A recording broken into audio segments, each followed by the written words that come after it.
And welcome to Chiquita's Crochet.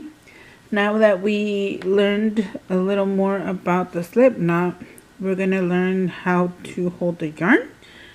This is the way that I learned, and if you have another way, and if you're comfortable with another way to hold your yarn, that is fine as long as you can crochet comfortably.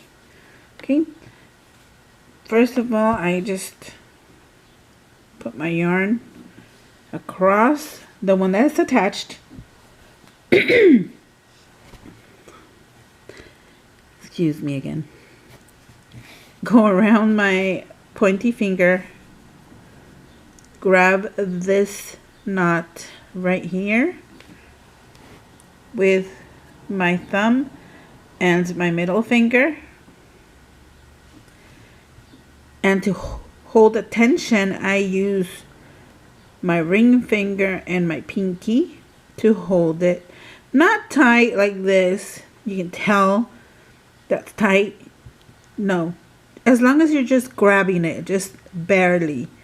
That way your tension and your chains won't be tight. Okay. Let's do this again. We put our yarn that is attached to the ball of yarn, to the ball. Put it across like this. Go around the pointing finger. See, automatically my fingers already go to grab the tension. Around my pointy finger. The slip knot here, the knot right here, it's grabbed by the thumb and the middle finger. Not as tight, as long as you can maneuver your yarn around with the hook, and your tension with your ring finger and your pinky finger, like that.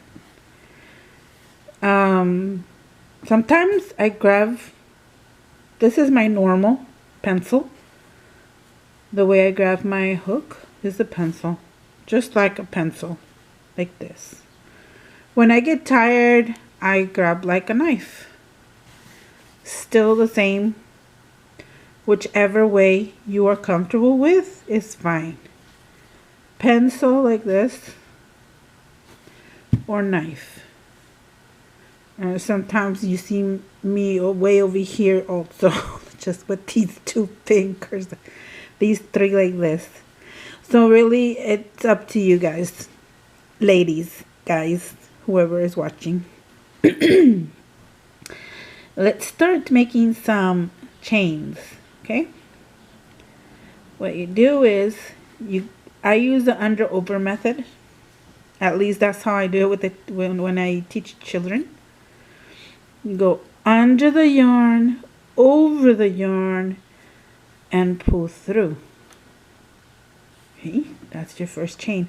How do you know how many chains you have? Because this right here, let's see, let me get a pointer. This right here looks like a V. That is one chain. Let's keep doing chains and then I'll go back to that. Go under, over, and pull. Just let me get closer enough so you can see. Go under the yarn, over the yarn, and pull through. It's okay when you're beginning. It's okay to just, you can do it loose in the beginning. Let me see, like that. It's okay. Under, over, go pull through. Under, over, pull through. Under, over, pull through. It's okay.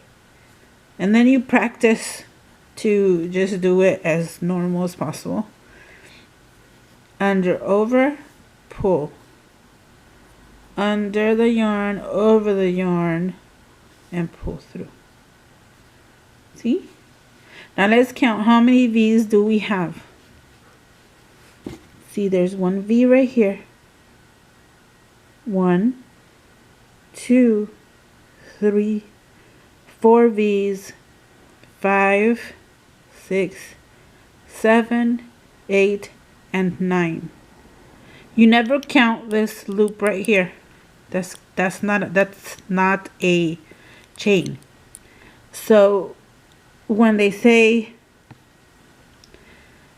because there's going to be instructions further on that they say second one from the hook, you don't count this one when they say that. You count 1, 2. So this is the second one right here. If they say third one from the hook, do not count this one, remember? You count the V's. So you turn it this way. I know that's a V right there, but it's still on the hook. So when it's still on the hook, you do not count. You count from the one that's completely. 1, 2, 3. That's the third one right there. Okay?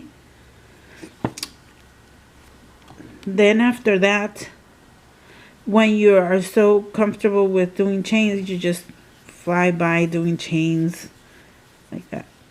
Okay? I hope this tutorial helps. Please comment if you need a very slow motion one, or is it okay? There you go. I took the chains off. Just the loop. But I'm trying to do step by step, hopefully. And also, if you want me to show you different size yarns with the different hooks together, let me know too. Thank you for watching, and hopefully this worked. Bye.